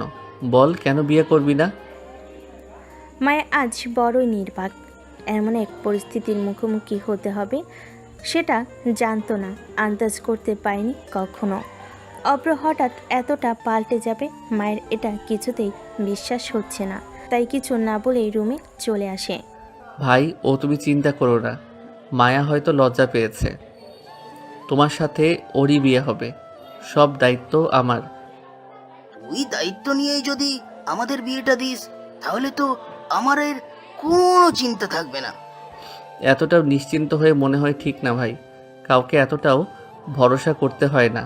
আচ্ছা, তোমরা কি এখানে দাঁড়িয়ে দাঁড়িয়ে সারাদিন কাভার করে ফেলবে? যাও, কাজে লেগে পড়ো। এক এক করে সবাই চলে গেল, শুধু দাঁড়িয়ে আছে অভ্র আর আরিয়ান, দুজনে দুজনের মুখোমুখি হয়ে। এত মনোযোগ দিয়ে কি দেখছো ভাই? আমার রূপ কি বেড়ে গেছে নাকি? না, চোখের সামনে জলজান্ত মির্জাফরকে দেখার সুযোগটা মিস করি কিভাবে বল? তাই ভালোভাবেই দেখে নিচ্ছি। মির্জাফর? তা মন্দ বলনি, মির্জাফরই সই। তুই সবার চোখে ধুলো দিতে পারলেও আমার চোখে এত সহজে ধুলো দিতে পারবি না অভ্র। মনে রাখিস, আমি তোর বড় ভাই। দেখা যাক কে কার চোখে ধুলা দেয়। নিজের সৌন্দর্য দিয়ে ছেলেদের ঘায়েল করা কবে থামবি? মায়া, তোর মায়ার বাঁধনে আর কতজনকে বাঁধবি? শাড়ির আঁচলটা কাঁধে দিয়ে শাড়ি কুচিটা ঠিক করছে মায়া। তাতে তার ফর্সা পেটের অনেকখানি দৃশ্যমান। কিন্তু রুমে মায়া একলা থাকায় আঁচলটা ঠিক করার প্রয়োজন বোধ করে না। এদিকে একজন যে নেশালো চোখে তার দিকে দৃষ্টি আরোপ করছে, সেদিকে তার মনোযোগ নেই। নিরবিচ্ছিন্ন নীরবতার মাঝে নেশালো গাম্ভীর্যপূর্ণ একটি কণ্ঠস্বর তার মনোযোগ কেড়ে নেয়। সেই সাথে মায়ের শরীরে এক অদ্ভুত শিহরণ বয়ে যায়। তড়িঘড়ি করে আয়নায় তাকাতেই নিজের পিছনে অভ্রকে দেখে খানিকটা অবাক হয়, বিরক্ত হয়। তাড়াতাড়ি শাড়িটা গায়ে দিয়ে পিছনে ফিরে তাকায়। অভ্র মায়ের দিকে অদ্ভুত এক দৃষ্টিতে তাকিয়ে আছে। অপরদিকে মায়ের চেহারায় রাগের চিহ্ন স্পষ্ট ফুটে উঠেছে। আপনার সাহস কি করে হয় বড় ভাইয়ের বউয়ের রুমে নক না করে ঢুকতে? বাহ, বিয়ে তো এখনো হয়নি, তার আগেই নিজেকে একজনের বউ বলে দাবি করছিস? তাতে আপনার কি? আমার হবু স্বামী এটা শুনলে বরং খুশি হবে যে আমি তাকে বিয়ে করতে রাজি হয়েছি। অভিমান হয়েছে, হওয়াটা স্বাভাবিক, কিন্তু অভিমান করার আগে একবার তো জিজ্ঞাসা করতে পারতি কী কারণে, কোন পরিস্থিতিতে আমি কথাগুলো বলেছিলাম। প্রয়োজন বোধ করি না, কারণ আপনি আমাকে মিথ্যা আশ্বাস ছাড়া আর কিছুই দেননি। প্রথম দিন থেকেই মিথ্যা বলে যাচ্ছেন, এমনকি নিজের স্বার্থ সিদ্ধির জন্য আমাকে আপনার বড় ভাইয়ের কাছে বেচে দিয়েছেন। এভাবে কখনোই একটা সম্পর্ক টিকে না। আমি তোকে মিথ্যা আশ্বাস দিয়েছি? না তো কি? একবার কাছে টেনে নেবেন আর একবার দূরে ছেড়ে ফেলে দেবেন। আমি আপনার খেলার পুতুল? আমার ভালোবাসার কোনো দাম নেই আপনাদের কাছে? আমার ইচ্ছার কোনো মূল্য নেই? আমি কারো খেলনার সামগ্রী হতে চাই না মিস্টার অভ্র। তুই অবিশ্বাস করিস যে আমি তোকে ভালোবাসি? করতাম না, কিন্তু এখন করছি। আপনার কর্মকাণ্ড আমাকে অবিশ্বাস করতে বাধ্য করছে। মায়ের বলা কঠোর কথাগুলো যেন অভ্রের বুকে তীরের মতো বাঁধে। যার জন্য এত কিছু, যাকে পাওয়ার জন্য এত পরিকল্পনা, সেই অভ্রকে বিশ্বাস করতে চাচ্ছে না। নিজের ভাগ্যের ওপর বড়ই করুণা হচ্ছে অভ্রের। একটা তাচ্ছিলের হাসি দিয়ে বলে, মায়া, কেন বারবার প্রমাণ করে দিস যে তোকে ভালোবেসে আমি ভুল করেছি? তোকে ভালোবাসা আমার উচিত হয়নি। আমার ভালোবাসা বোঝার ক্ষমতা তোর নেই। বাহ, এখন সব দোষ আমার। আপনারা সবাই কি চান বলুন তো আমার কাছ থেকে? মায়ের চোখ বেয়ে ক্রমাগত পানি পড়তে থাকে। বাম হাতের তালু দিয়ে সেটা তৎক্ষণাৎ মুছে ফেলে। আমি যেদিন থাকবো না সেদিন কাকে নিয়ে খেলবেন আপনারা? মায়ের মুখে এমন একটা কথা শুনবে ভাবতে পারেনি অভ্র। মায়ের অনেক ধৈর্যশীল মেয়ে, শত বিপদও নিজেকে শক্ত রেখেছে, কখনো ভেঙে পড়েনি। শত অপমান হাসি মুখে মেনে নিয়েছে, কিন্তু কখনো বিলাপ করেনি। আজ এখন মায়াকে দেখছে অভ্র। নিজের ইচ্ছা পূরণ করতে গিয়ে মায়াকে না, সারা জীবনের জন্য হারাতে হয়।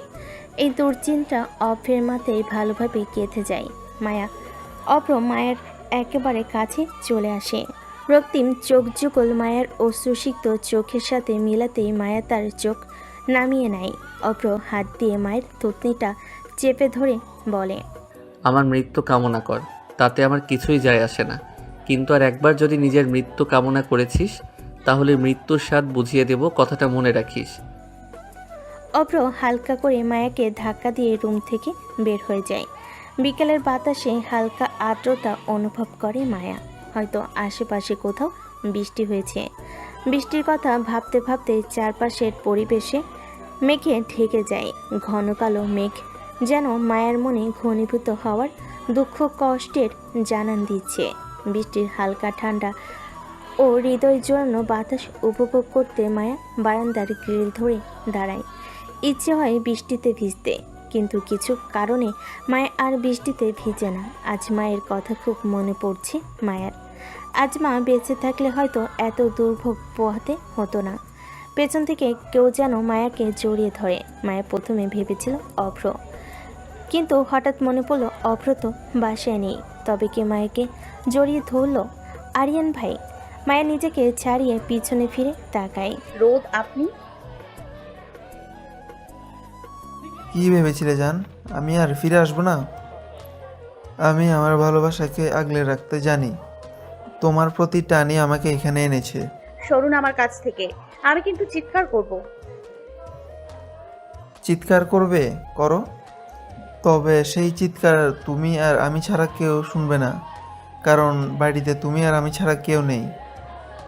মায়া ওঠ, ঘুমের মধ্যে চিৎকার করছিস কেন? আরিয়ানের ডাকে মায়া শোয়া থেকে উঠে বসে। সদ্য দেখা স্বপ্নর কথা কোনোভাবে ভুলতে পারছে না সে। কেবল দৃশ্যগুলো চোখের সামনে একের পর এক ভেসে উঠছে। কিরে, এইভাবে ঘামছিস কেন? দুঃস্বপ্ন দেখেছিস? আরিয়ানকে নিজের এত কাছে দেখে মায়ের অস্বস্তি আরও কয়েকগুণ বেড়ে গেল। এ সময়টাতে অভ্রকে খুব দরকার ছিল মায়ের।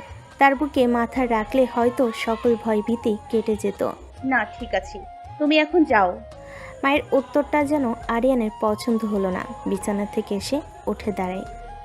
এখন থেকে নিজের পাশে আমাকে অভ্যাস করে নে, কারণ বিয়ের পর এরকম করে দূরে সরিয়ে দেই আমি কখনোই বরখাস্ত করব না, বুঝলি?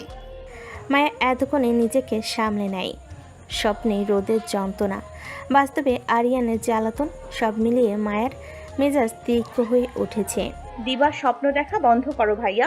তোমাকে আমি ছোট থেকে ভাইয়ের চোখে দেখে এসেছি, সারা জীবন সেই চোখেই দেখব। আমাকে বিয়ে করার কথা মাথা থেকে ফেলে দেয়াই তোমার জন্য শ্রেয়। আরিয়ানের কাঠখোট্টা মুখে একটা শয়তানি হাসি ফুটে উঠল। সে তার মুখটাকে মায়ের খুব কাছে নিয়ে যায়। সময় সব কিছু বলে দেবে মায়া। তুই আমাকে ভাইয়ের চোখে দেখলেও যে আমি এটা আমার দায়িত্বে পড়বে তোকে বোনের চোখে দেখা এমন তো নয়। ছোট থেকেই তোকে ভালোবাসে, কিন্তু তুই সবসময় অভ্র অভ্র করেই বাড়ি মাথায় তুলতিস, আমাকে কোনো পাত্তাই দিতিস না। কিন্তু তোর বিপদে কোথায় ছিল অভ্র? আমি ছিলাম তোর পাশে, তাও আমাকে তোর ভালো লাগে না? আমার ব্রেন ওয়াশ তুমি শত চেষ্টার পরেও করতে পারবে না। আমার তোর ব্রেন ওয়াশের কোনো প্রয়োজন নেই মায়া। তোর আশিকি তো তোকে বিয়ে করতে নাকচ করেছে, তাই ভালোভাবে বলছি মেনে নে আমাকে আর রাজি হয়ে যা। কখনোই না। কি জানিস মায়া, গাধা পানি ঘোলা করে খায়, তুই তো রাজি হবি, কিন্তু আমার ভয়ঙ্কর রূপ তো সামনে আনার পর। কথাটা বলার পর আরিয়ান হনহন করে হেঁটে চলে যায়। কি বললো? ভয়ঙ্কর রূপ মানে? ও আমার অভ্রের কোনো ক্ষতি করবে না তো? আজ মায়া আর আরিয়ানের আংটি বদল। সমস্ত আয়োজন অভ্র নিজ হাতে করেছে। বলতে গেলে এসবে আরিয়ানের চেয়ে অভ্রের আগ্রহ যেন খানিক বেশি। মায়া আংটি বদল অনুষ্ঠান হোক তা চায়নি। সকাল থেকে সে দরজা বন্ধ করে বসে আছে, কেউ পারছে না দরজা খুলতে। এদিকে মায়ের মামি দরজা করে বসে বসে বিলাপ করছে। আমার এক ছেলেকে দিয়ে তার হয় না, দুজনকেই তার চাই। এ কেমন মেয়ে মানুষ যার চরিত্রই ঠিক নেই? আমার ছেলেটা কাকে পছন্দ করলো? মায়ের এসবের দিকে কোনো খেয়াল নেই। সে এসব থেকে কিভাবে মুক্তি পাওয়া যায় তাই ভাবতে ব্যস্ত। কি হতো দূরে কোথাও চলে গেলে? কেন আসতে হলো এখানে? দূরে দুজনে যেমন পারতাম তেমন থাকতাম, এসব বিপদ থেকে তো বাঁচতাম। মায়ের দরজা না খোলার ঘটনাটা আরিয়ানের কানেও যায়। সকাল সকাল গোসল করে গোল্ডেন কালারের একটা শেরওয়ানি পরে রেডি হয়েছে আরিয়ান। আর এখন যদি শোনে যে তার হবু বউ দরজা বন্ধ করে ঘরে বসে আছে, তাহলে কার মেজাজই বা ভালো থাকে? রাগে অগ্নিমূর্তি হয়ে সে উপস্থিত হয় মায়ের রুমের সামনে। তারপর সবাইকে সরিয়ে দিয়ে দরজা ধাক্কা দিতে থাকে, কিন্তু তাও মায়া দরজা খোলার হাতের সমস্ত শক্তি দিয়ে দরজা ভেঙে ফেলে। মায়ের চমকে ওঠে। এভাবে দরজা ভেঙে আরিয়ান ভাই ভিতরে ঢুকবে ভাবতে পারেনি মায়া। আরিয়ান কোনো কথা না বলে মায়ের হাতটা শক্ত করে ধরে টেনে বিছানা থেকে উঠিয়ে দাঁড় করে। তারপর টানতে টানতে মায়াকে ড্রয়িং রুমে নিয়ে আসে। আরিয়ানের সাথে পা মিলিয়ে চলতে গিয়ে মায়ের অনেক কষ্ট হয়, কয়েকবার হোঁচট খেয়ে যায়, তবে আরিয়ান শক্ত করে ধরে রাখাই পড়ে যায় না। বাবা, কাজী ডাকো, আমি আজকেই বিয়ে সেরে ফেলতে চাই। শুভ কাজে যত তাড়াতাড়ি শুভ কাজ যত তাড়াতাড়ি সম্ভবই করতে হবে। আরে আমাকে ছাড়াই বিয়ে করে নিচ্ছ আরিয়ান ভাই, তাও আবার আমার বাগদত্তাকে বিয়ে করছো? আরিয়ানের কথায় সকলেই পিছনে ফিরে তাকায়। আরিয়ানের সাথে একজন ভদ্র মহিলা দাঁড়ানো। মায়াও ওই মহিলাকে দেখে অবাক। এতক্ষণ সোফার এক প্রান্তে বসে সে অশ্রু বিসর্জন করছিল। এক প্রান্তে বসে সে আর কয়েক মুহূর্ত দেরি হলে হয়তো মায়ার আর অভ্রকে পাওয়া হতো না। আরিয়ান ঠিক এটাই চেয়েছিল, অভ্রের অগোচরে মায়ের সাথে বিবাহ বন্ধনে আবদ্ধ হতে। একবার বিয়েটা সম্পূর্ণ হয়ে গেলে অভ্র আর মায়া শত চেষ্টা করেও এক হতে পারত না। মায়াকে সারা জীবনের মতো বন্দী হয়ে থাকতে হতো আরিয়ানের ভালোবাসা নামক পিঙ্গরের মধ্যে। কিন্তু অভ্রের হঠাৎ এই আগমন মোটেও সুখকর হলো না আরিয়ানের জন্য। বলতে গেলে আরিয়ানের এতদিনের সাজানো খেলা এক মুহূর্তে ভেস্তে গেল। এটা শুধু যে অভ্রের জন্য তা নয়, অভ্রর সাথে করে যাকে নিয়ে এসেছে তার জন্য বটে। মায়া বাড়ির সবাইকে ডিঙ্গিয়ে এক দৌড়ে ভদ্রমহিলার কাছে এসে তাকে জড়িয়ে ধরে। চোখের পানি যেন আজ মায়ার বাধা মানছে না। কাঁপা কাঁপা কণ্ঠে বলে উঠল, মা, তুমি বেঁচে আছো? মায়ের মাও এত বছর পর মেয়েকে দেখে খুশিতে আত্মহারা হয়ে পড়ে। বারবার মেয়ের মাথায় হাত বুলিয়ে দিচ্ছে আর প্রাণ ভরে তার সন্তানকে দেখছে। হ্যাঁ মা, আমি বেঁচে আছি, তোর জন্য হলেও আমাকে বেঁচে থাকতে হয়েছে। তবে আরিয়ান ভাই সর্বাত্মক চেষ্টা করেছে ফুপিকে পৃথিবী থেকে সরিয়ে দিতে, কিন্তু একটু ভুলের জন্য তা আর হলো না। আরিয়ান রীতিমতো ঘামছে। সকলের চোখ বর্তমানে আরিয়ানের দিকে। কি বলছিস এসব? আমি কেন ফুপিকে মারতে চাইবো? ফুপি, তুমি কেন আছো? জানো আমি তোমাকে কত মিস করেছি। মায়ের মা রাগে মায়াকে সামনে থেকে সরিয়ে দেয়, বড় বড় পা ফেলে আরিয়ানের সামনে গিয়ে দাঁড়ায়। লজ্জা লাগে না আমাকে ফুফি বলে ডাকতে? আমি তো তোকে আমার সন্তান তুল্য মনে করতাম, আর তুই কি না? ছি, ভাবতে আমার ঘৃণা হচ্ছে। ফুপি বিশ্বাস করো, আমি কিছুই করিনি। অভ্র তোমাকে ভুল বুঝিয়েছে। মায়ের মা সজোরে আরিয়ানের গালে চর বসিয়ে দেয়। আর একটা মিথ্যা কথা বলবি না। অভ্র আজ না থাকলে আমার মেয়ের মুখটা দেখা হতো না। তুই মায়ের বাবাকে মেরেছিস, তাই না? এতক্ষণ তোফাজ্জল সাহেব অবাক দৃষ্টিতে সব ঘটনা পর্যবেক্ষণ করছিলেন। এতদিন পর নিজের বোনকে দেখে যতটা না খুশি হয়েছেন, তার চেয়ে বেশি অবাক হয়েছেন নিজের ছেলে কুকীর্তির কথা জেনে। লজ্জায় তার মাটিতে মিশে যেতে ইচ্ছে করছে। একসময় আর না পেরে নিজের ছেলের কাছে এগিয়ে যায় আর তার গালে একটা চর বসিয়ে দেয়। তুই আমার ছেলে ভাবতেও আমার লজ্জা হচ্ছে। তোকে জন্ম দেওয়াটা আমার সবচেয়ে বড় ভুল ছিল। আজ তোকে আমি পুলিশের হাতে তুলে দেবো। যা, জেলে গিয়ে নিজের কর্মফল ভোগ কর। সকলের কুকথা শুনতে শুনতে আরিয়ানের রাগ মাথা চাড়া দিয়ে ওঠে। মূলত সে সুযোগের অপেক্ষায় ছিল। সকলে তার কাছ থেকে একটু দূরে যেতেই মায়াকে এক টান দিয়ে নিজের কাছে নিয়ে নেয় এবং সাথে সাথে তার গলায় একটা ছুরি ধরে। ঘটনাগুলো সকলের বুঝে ওঠার আগেই হয়ে যায়, তাই কেউ আরিয়ানকে বাধা দিতে পারে না। আরিয়ান মায়ের হাত পিছনে চেপে ধরে আছে। মায়া ব্যথায় শ্বাস আটকে আছে। একটু এদিক ওদিক হলে মায়ের গলার বিপরীতে থাকা ধারালো ছুরিটা তার চামড়া ভেদ করবে। হ্যাঁ, আমি মেরেছি ফুপাকে। ফুপিকে মারার চেষ্টাও আমি করেছি। যা করেছি সব করেছি মায়াকে পাওয়ার জন্য। মায়াকে আমি ছোট থেকেই অনেক ভালোবাসি, কিন্তু ফুপা মায়ার সাথে অভ্রের বিয়ে ঠিক করে।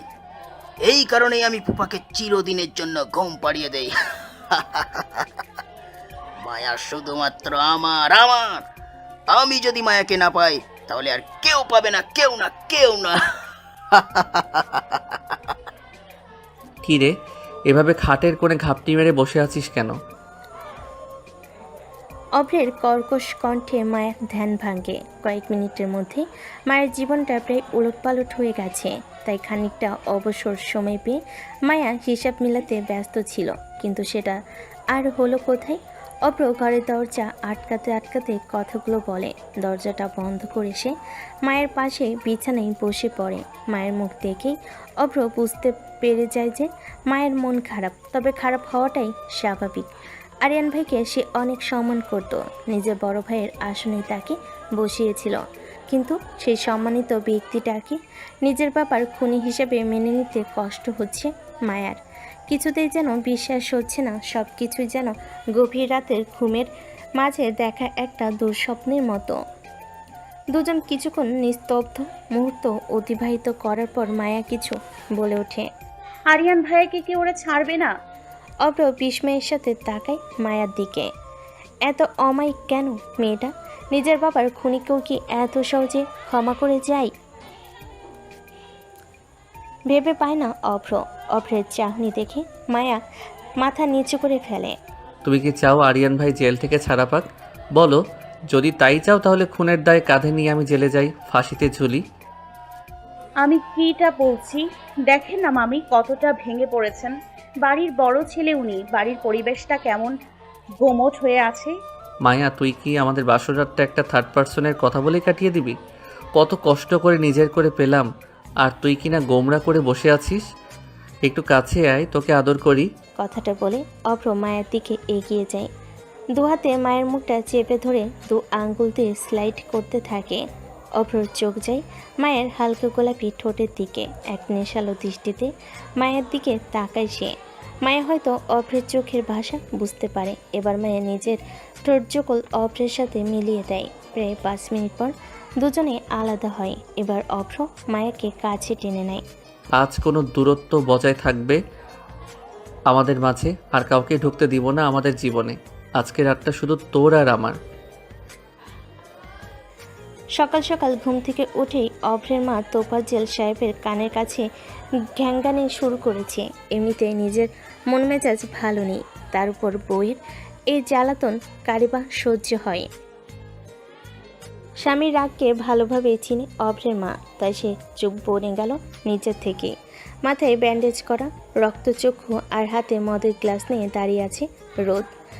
তার সামনে মায়ের একটা ছবি বড় করে টাঙ্গানো, অত্যন্ত তীক্ষ্ণ দৃষ্টি আরোপ করছে ছবিটার উপর।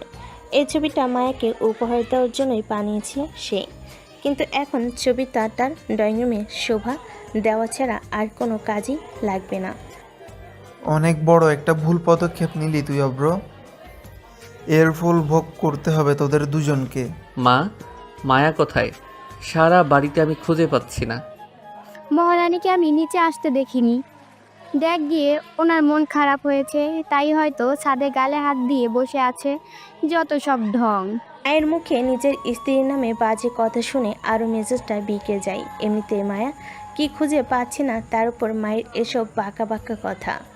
অভ্র নিজেকে সামলিয়ে ঠান্ডা করার চেষ্টা করে। সিঁড়ি দিয়ে নেমে কোনো কথা না বলে বাসা থেকে বের হয়ে যায় সে। অভ্রকে এভাবে শান্ত দেখেও যেন সহ্য হয় না অভ্রের মায়ের, যে দেখতে নারী তার চলন বাঁকা। তাই এখানেও মায়ের দোষ না দেখলেও তার হচ্ছিল না। মায়াবিনী মায়াবিনী আমার দুই ছেলের মাথা নষ্ট করেছে। আমার ছেলেকে আমার কাছ থেকে দূরে সরিয়ে দিয়েছে। মোরা ওনার শয়তান মেয়ে। মায়া যখন চোখ খুলল তখন নিজেকে একটা গাড়িতে হাত মুখ বাঁধা অবস্থায় পায়। অবাক চোখে তাকিয়ে দেখে, কিছু চেনার চেষ্টা করতে থাকে, কিন্তু ড্রাইভারের সিটে বসা মানুষটা ছাড়া আর কিছুই চেনা লাগে না। মায়া সকালে ঘুম থেকে উঠে বারান্দায় যায়। সেখান থেকে নিচে তাকালে চোখ যায় শিউলি ফুলের গাছের দিকে। গাছের নিচে শিউলি ফুলগুলো পড়ে আছে দেখে লোভ সামলাতে না পেরে কাউকে কিছু না বলে বাড়ি থেকে বের হয়ে যায়। আর কাকি বা বলে যাবে, তখন তো সবাই ঘুমিয়ে এসে।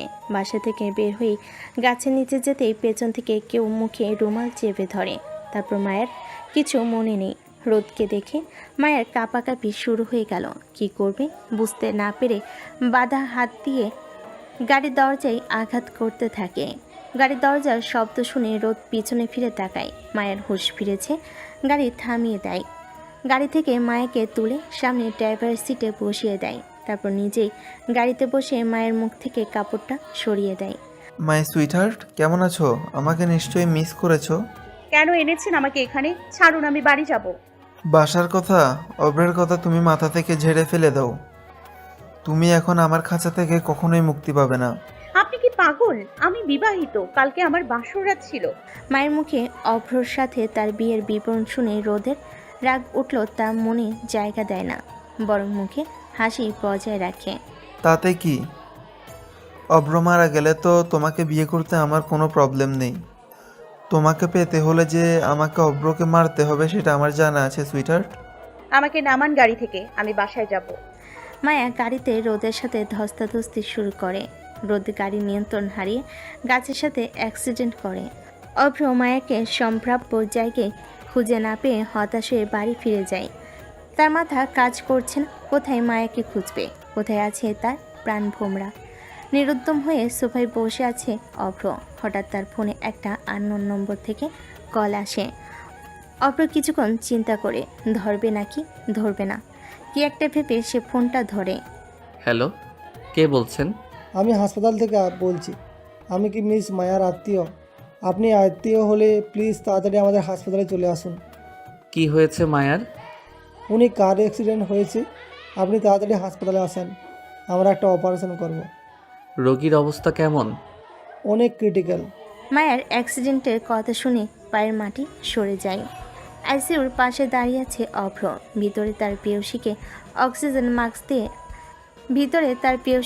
অক্সিজেন মাস্ক দিয়ে আইসোলেশনের মধ্যে রাখা হয়েছে। রাতে না ঘুমানোর কারণে চোখ দুটো লাল বর্ণ ধারণ করেছে, তাও চেহারার ক্লান্তির ছিটেফোঁটাও দেখা যায় না, ঠায় দাঁড়িয়ে আছে। কাল রাতে খবর পাওয়ার পর কোনো সময় নষ্ট না করে হাসপাতালে উপস্থিত হয়। করিডোরে ঢুকতেই অভ্র দেখতে পায় সাদা কাপড়ে মোড়ানো একটা লাশ নিয়ে যাচ্ছে ওয়ার্ড বয়রা। এই দৃশ্য দেখে মায়াকে হারানোর একটা ভয় কাজ করতে থাকে। না, ভাবতে চাইলেও বারবার চিন্তাটা মনের কোণে জমা হতে থাকে। মনের ধোঁয়াশা কাটাতে পিছন থেকে ওয়ার্ড বয়দের ডাক দেয়। তারপর অতি অবহেলায় সাদা কাপড়টা সরিয়ে দেখে এটা রোদের লাশ। মনের মাঝে একটা শান্তি অনুভব করে। প্রথমত এটা তার মায়া নয়, দ্বিতীয়ত রোদ আর তাদের জ্বালাবে না। আপনি মিস্টার অভ্র? জি। আমার স্ত্রী কোথায়? উনি আইসিইউতে আছেন। কেমন আছে? এটা ডক্টর বলতে পারবেন। কিছুক্ষণ পর ডাক্তার আইসিইউ থেকে বেরিয়ে আসে। ডাক্তারকে দেখি অভ্র দ্রুত গতিতে ডাক্তারের কাছে যায়। ডাক্তার, মায়া কেমন আছে? Much better. ওনাকে কেবিনে ট্রান্সফার করা হবে কিছুক্ষণের মধ্যে। মায়া চোখ খুলে নিজেকে হাসপাতালের কেবিনে নিজেকে আবিষ্কার করে। প্রথম চোখে দৃষ্টি কিছুটা ঝাপসা হলেও আস্তে আস্তে দৃষ্টি স্পষ্ট হয়। ও, এখনো মরি নাই। তারপর আস্তে আস্তে ওঠার চেষ্টা করতেই হাতে টান পড়ে। পাশে তাকিয়ে দেখে অভ্র তার হাত ধরে ঘুমিয়ে আছে। অভ্রের নিষ্পাপ মুখটা দেখে মায়ের মুখে হাসি ফুটে ওঠে। এদিকে মায়ের হাতটা নড়ে ওঠাই অভ্রের ঘুমটা ভেঙে যায়। ঘুম থেকে উঠে নিজের প্রেয়সীকে নিজের শিওরে বসে থাকতে দেখে তৎক্ষণাৎ জড়িয়ে ধরে। জানিস কত ভয় পেয়ে গেছিলাম। আজকে তোর কিছু হলে আমার কি হতো জানিস? রোদ তোকে কোথায় পেল? তুই তো বাসায় ছিলি। মায়ের নিজের মাথাটা নিচু করে রাখে। অভ্র হাত দিয়ে মায়ের মুখটা তুলে ধরে। কি হলো বল। আসলে আমিই তো বাইরে গিয়েছিলাম। মায়ের কথাটা শুনে অভ্রর চোখ লাল হয়ে যায় রাগে। সরি, প্লিজ আমাকে মারবেন না। না, মারবো না, তবে তোকে একটা শাস্তি ভোগ করতে হবে। শাস্তির কথা শুনে মায়ের চোখ অশ্রুসিক্ত হয়ে যায়। মায়ের এই অবস্থা দেখে অভ্রের হাসি পায়। আমার একটা ছোট্ট মায়া লাগবে। না, একটা ছোট্ট অভ্র লাগবে। তাহলে যমজ হলে কেমন হয়? দুইটা একসাথে কেমনে সামলাবো? আমি আর তুই মিলে।